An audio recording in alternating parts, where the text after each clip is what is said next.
Well, basically, forever, we've been wrestling with one of the biggest mysteries in all of science, consciousness. I mean, how does the physical stuff in your head, all those neurons and chemicals and electrical signals, somehow create your private inner world? You know, the feeling of warmth from the sun, the taste of coffee, the sound of music. It's a puzzle that has just seemed totally unsolvable. Think about it like this. You take a bite of chocolate.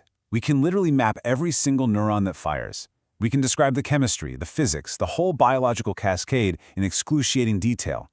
But none of that, not a single bit of it, seems to explain the actual feeling of tasting chocolate. Why does it feel like that? Why doesn't it feel like smelling a rose or like nothing at all? And this massive puzzle, it actually has a name. It's called the explanatory gap. It's this huge chasm between our physical, third-person description of the brain and our rich, first-person experience of the world. And for a really long time, this has looked like a total dead end, a major failure for any purely scientific theory of the mind. But here's a thought. What if we've been looking at this all wrong? What if the gap isn't a problem we need to solve, but is actually a giant signpost, pointing us towards a completely new way of understanding what consciousness even is? That's exactly what we're going to dive into today. Okay, so before we jump into what this new idea is, we kind of have to clear the air. We need to bust a few common myths about what the explanatory gap isn't. So, first off, and this is a big one, the gap is not a causal gap. Neuroscience is actually really good at explaining how brain activity causes you to do things, like pulling your hand away from a hot stove. We can map the physical inputs to the physical outputs. That's not the mystery. The mystery is the bit in the middle, the subjective feeling of pain itself. It's also not quite the same thing as that famous philosophical question, what is it like to be a bat? See, that's really a problem about the limits of our imagination. We can't know what a bat feels because our whole way of being is just so different. The explanatory gap is a much deeper, more logical problem. It's about why the physical facts of your own brain don't seem to logically force the conclusion that you have to feel the things you do. So if it's not about causes, and it's not about imagination, where does this gap even come from? Well, the argument we're exploring today says it comes from a totally unfair expectation we've been putting on science itself. And that expectation has a kind of fancy name, reductive entailment. But the idea is actually super simple.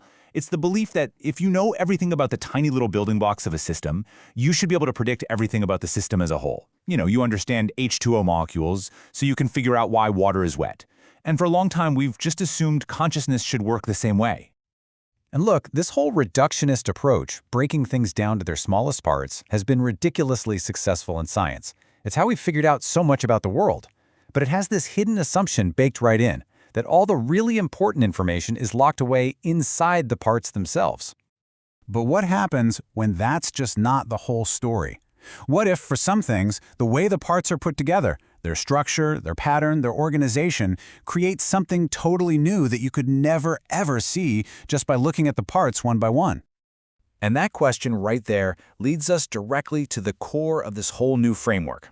It's a shift in focus away from what things are made of to how things are put together. It's all about organization. Now, this brings us to a really important idea, the difference between weak emergence and strong emergence.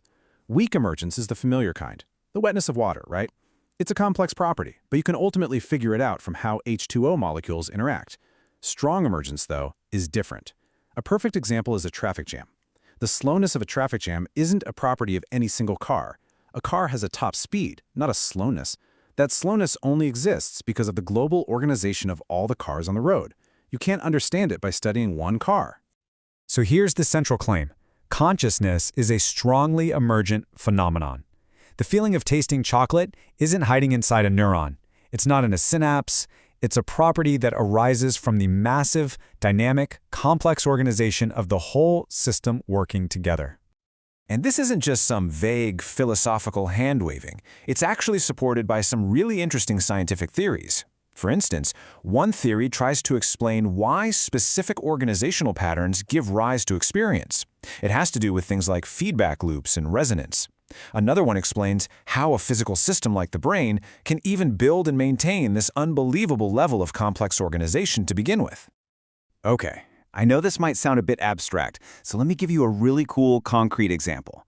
There was this fascinating study on color perception. See, in the Russian language, they don't just have one word for blue. They have two distinct words, one for light blue, goluboy, and one for dark blue, sinia. And get this, researchers found that Russian speakers are actually faster at telling the difference between two shades of blue if one is goluboy and the other is sinia. Now think about that for a second.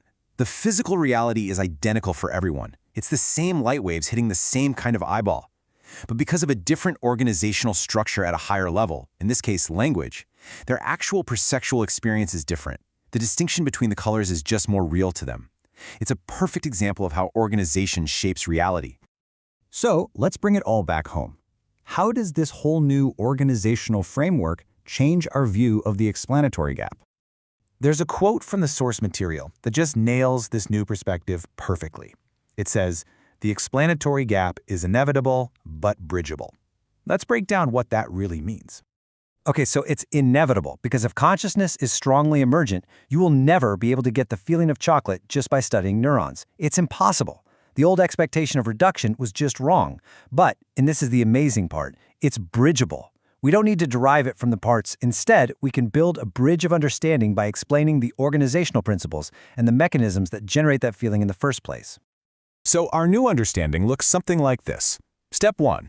The gap isn't a failure of science. Phew. Step 2. It's actually just a mismatch between our old expectation, reduction, and the way consciousness actually works, organization. And step 3. The gap is actually useful. It's like a boundary marker that tells us exactly when we need to switch from one kind of explanation to another. The big takeaway here is a pretty radical shift in what we're trying to do. We should just stop trying to close the gap. It's a fool's errand. Instead, our new mission is to build a solid, sturdy, scientific bridge across it, using the science of organization and complex systems to finally connect the physical brain to the phenomenal mind. And this whole idea leaves us with a fascinating and, maybe a slightly unsettling final question. If consciousness isn't about the specific stuff we're made of, carbon and water, but it's about a specific kind of complex organization, then what else out there could achieve that kind of organization? What else in the universe might also be conscious?